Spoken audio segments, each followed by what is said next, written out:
À partir du moment où l'on constate qu'il existe un effet d'interaction entre l'hyperactivité d'une part et la médication d'autre part, il convient de faire l'analyse des effets simples. Nous avons validé chacune des hypothèses et nous avons démontré que C4, qui consistait à comparer au niveau de l'interaction le placebo d'une part et les médicaments d'autre part, était significatif. Par contre, C5, qui opposait les deux médicaments au niveau de l'interaction, avait amené un résultat non significatif. Cela m'amène à comprendre que la composante de l'interaction pour laquelle je dois analyser les effets simples, c'est celle qui opposera le placebo d'une part et les deux médicaments d'autre part. L'hypothèse nous amenait à comprendre qu'on s'attendait à ce qu'il y ait une différence significative entre le placebo et le médicament pour les sujets hyperactifs. Par contre, qu'on n'attendait pas à observer de différence pour les sujets non hyperactifs. Vous voyez bien que la manière dont j'analyse les effets simples consiste à diviser ma base de données en deux groupes, les hyperactifs et les non hyperactifs, et à étudier l'effet du médicament séparément pour chacun de ces deux groupes. Je suis en train de vous dire que nous devons découper la base de données en deux groupes en fonction du facteur inter et étudier l'effet du facteur intra séparément pour chaque niveau du facteur inter. À chaque fois que l'on raisonnera dans ce sens-là, on devra poser une syntaxe MANOVA. Je vous montre ici la syntaxe générale MANOVA et ensuite nous l'adapterons à l'exercice. Nous devrons écrire une première ligne dans la syntaxe de la MANOVA dans laquelle nous allons spécifier que nous allons faire une MANOVA. Je vous rappelle que MANOVA, c'est l'analyse qui permet d'analyser les effets simples. Nous allons spécifier que nous voulons étudier les variabilités dans les scores tant au niveau du placebo, ce qui correspond à la réponse 1, qu'au niveau des médicaments 1 et 2, ce qui correspond aux réponses 2 et 3, séparément suivant que le sujet soit oui ou non un hyperactif. Dans la deuxième ligne, on précise au programme qu'il y a un facteur intra dans notre design. Nous devons définir ce facteur intra, c'est-à-dire donner son nom, et spécifier entre parenthèses combien il contient de modalités. Au niveau de la troisième ligne, on va définir le type de contraste que l'on avait posé pour tester l'effet du facteur intra. Et enfin, dans la dernière ligne, /design égale, nous allons préciser explicitement chacun des effets simples que l'on veut tester. Appliquons ceci à notre exercice. Je vais dans mon fichier SPSS et je vais faire ouvrir une nouvelle syntaxe. Je vais ensuite commencer à introduire les 4 lignes que je viens très brièvement de détailler. La première, c'était celle dans laquelle j'allais expliquer le design général de mon étude.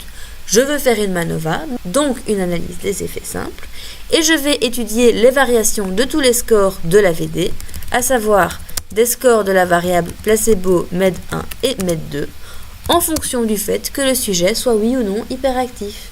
Pour ce faire, je vais spécifier derrière le by le nom du facteur inter, et entre parenthèses, je vais indiquer le plus petit et le plus grand code utilisé pour décrire cette variable hyperactivité. Nous avons vu précédemment que tous les hyperactifs étaient codés 1 dans la base de données et que tous les non hyperactifs étaient codés 2. Si vous ne vous en souvenez pas, cette information est retrouvable dans le variable view en allant voir la section value. Dès lors, le code minimum c'est 1 et le code maximum c'est 2. J'écris entre parenthèses 1,2. Attention, s'il y avait eu 3 modalités au facteur hyperactivité, on n'aurait pas écrit 1,2,3. On aurait bien reporté seulement le minimum et le maximum, à savoir 1,3. Voilà qui conclut la première ligne dans laquelle je comprends que je vais étudier les variations de tous les scores de la VD en fonction du facteur inter-hyperactivité. Dans la mesure où dans mon design, il y a un facteur de type intra, qui est le facteur médicament, je vais devoir définir ce facteur dans ma syntaxe. Et pour ce faire, j'introduis /ws factors égale, j'indique le nom de mon facteur intra, je l'avais appelé médication, et directement collé derrière le nom du facteur entre parenthèses, je précise combien de modalités contient ce facteur. Il en contient 3, placebo, médicament 1 et médicament 2. Pour la troisième ligne, je vais spécifier le type de contraste que j'avais défini pour mon facteur intra. Pour ce faire, j'introduis /contrast et entre parenthèses, je précise le nom du facteur pour lequel je veux définir les contrastes. Il s'agit du facteur intra, à savoir le facteur médication.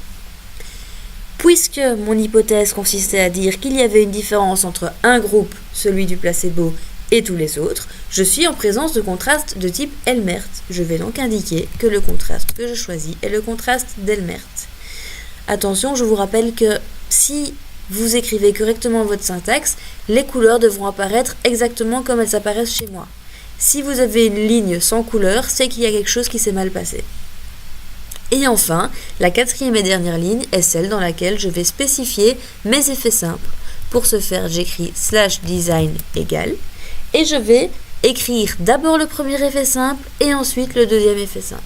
Mon premier effet simple est celui dans lequel je vais étudier l'effet de la médication seulement pour les sujets hyperactifs. Mon deuxième effet simple sera celui où j'étudierai les effets de la médication pour les sujets qui ne sont pas hyperactifs. Pour spécifier que je veux étudier l'effet d'un facteur de type intra, je vais invariablement écrire M within, suivi de la mention du groupe pour lequel je veux étudier l'effet du facteur intra. Si je veux étudier l'effet du facteur intra seulement pour les sujets hyperactifs, je vais spécifier le nom du facteur inter, hyperactivité, et entre parenthèses, mentionner le code du groupe qui m'intéresse. Puisqu'on a vu que les hyperactifs étaient codés 1 sur la variable hyperactivité, je mentionne 1 entre parenthèses. Et ces deux mots, M-within hyperactivité entre parenthèses 1, précisent que je veux étudier l'effet simple, effet de la médication, pour les sujets hyperactifs.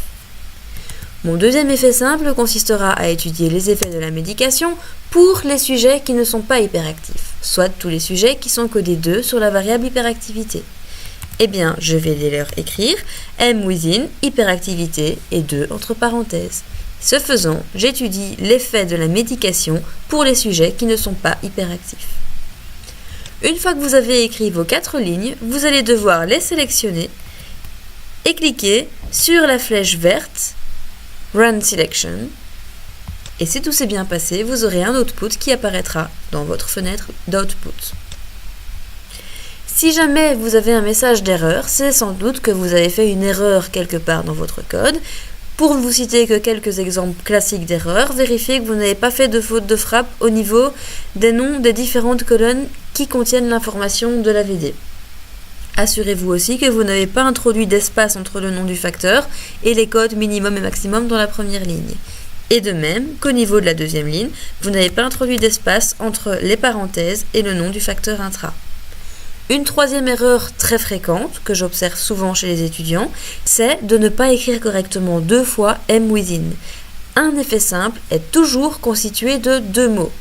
Vous devez dès lors écrire systématiquement M within suivi du nom du groupe qui vous intéresse, ce tant pour le premier effet simple que pour le deuxième.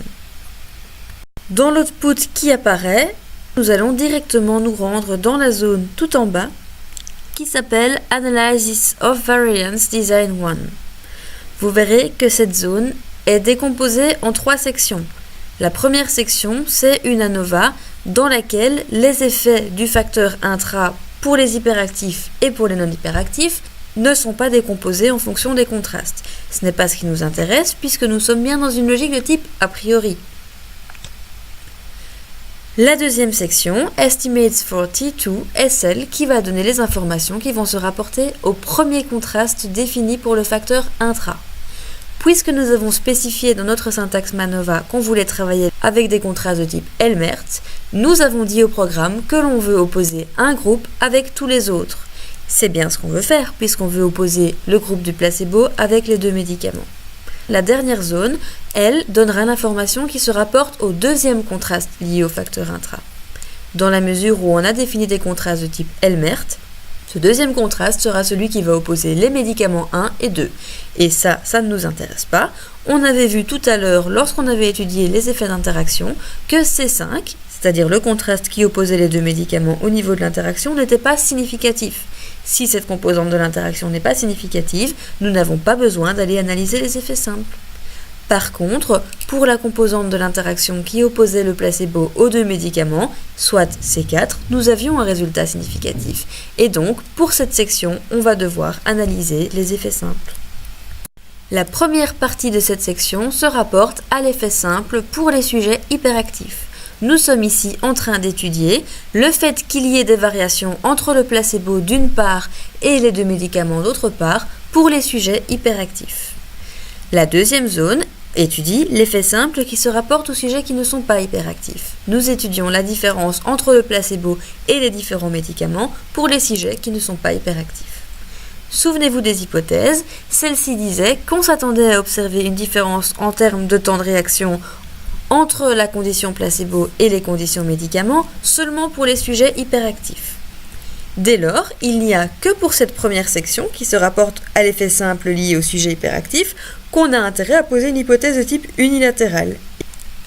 Pour la deuxième section, dans la mesure où pour cet effet simple on ne s'attendait pas à observer de différence entre le placebo et les médicaments, il n'y a aucune raison de poser une hypothèse de type unilatéral. Je vais me centrer sur l'effet simple, effet de la médication placebo vs médicament pour les sujets hyperactifs. Puisqu'on a une hypothèse unilatérale, je dois me demander si le coefficient va bien dans le sens de mes attentes.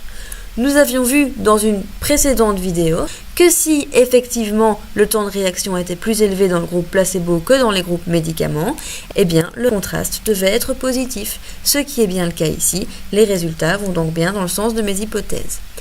Si vous avez des difficultés à vous en sortir avec les mathématiques pour comprendre le sens attendu des contrastes, vous pouvez aussi plus simplement vous reporter sur les graphiques, et on a bien vu sur les graphiques antérieurs lorsqu'on avait fait l'analyse via l'approche classique que le temps de réaction était bien plus élevé dans le groupe placebo que dans les groupes médicaments, du moins lorsqu'on étudiait les sujets hyperactifs. Puisque je comprends que les résultats vont bien dans le sens de mes hypothèses, je sais que je vais devoir diviser par 2 la p-valeur associée à ce contraste. Je me retrouve avec une p-valeur qui est très largement inférieure au risque alpha. J'en déduis que je rejette l'hypothèse nulle et que oui, le temps de réaction est significativement plus élevé dans les conditions placebo que dans les conditions médicaments. Si je regarde à présent la section qui correspond à l'effet simple, différence entre le placebo et les médicaments pour les sujets qui ne sont pas hyperactifs, je ne touche pas à la p-valeur puisque j'ai défini une hypothèse de type bilatéral. Je me retrouve avec une p-valeur qui est très proche de 1. Pour rappel, on écrira p supérieur à 0.999. Dans tous les cas, je ne rejette pas l'hypothèse nulle et donc je ne peux pas mettre en évidence de différence entre le placebo et les différents médicaments en termes de temps de réaction chez les sujets qui ne sont pas hyperactifs. Tout ceci est parfaitement conforme aux attentes du chercheur et je viens donc de terminer de valider toutes les hypothèses qui étaient présentées dans l'énoncé.